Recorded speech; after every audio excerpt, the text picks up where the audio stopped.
Hello student, তোমাদেরকে যদি আমি বিয়োগ করতে বলি, 8 থেকে 2 বিয়োগ করতে বলি, যেমন 8 - 2 সমান আমরা বলতে পারি 6। এটা পূর্ণ সংখ্যার বিয়োগফল হলো। এরপর যদি আমরা বলি পূর্ণ সংখ্যার বিয়োগ না করে ভগ্নাংশের বিয়োগ করি, যেমন একটা এক্সাম্পল দিই, 20 - 1 পূর্ণ 91/99। এইরকম যদি কোনো একটা সংখ্যা থাকে, তার যদি বিয়োগফল বের করতে বলা হয়, তাহলে আমরা বিয়োগ কী করে করব না, 20 থেকে এটা কি বিয়োগ করছি না, 1 পূর্ণ, তাই 1 বিয়োগ করে দেবো, প্লাস এই পুরো সংখ্যাটার জন্য আমরা কত ধরবো না, আরও এক এক্সট্রা বিয়োগ করে দেবো। যেমন 20 থেকে যদি এটা 1 আর আরেক 1 বিয়োগ করি, তাহলে কত হচ্ছে না, 2 বিয়োগ হচ্ছে, টোটাল 2 বিয়োগ হচ্ছে।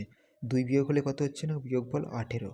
আর বাকি পূর্ণ সংখ্যায় যেটা আসবে সেটার উত্তর কী করে বের করবো না, নিচে যেটা থাকবে সেটা লিখে দেবো, আর উপরে যেটা থাকবে দুটোর ডিফারেন্স, অর্থাৎ দুটোর বিয়োগফল লিখে দেবো। বিয়োগফল কত হচ্ছে না, 8।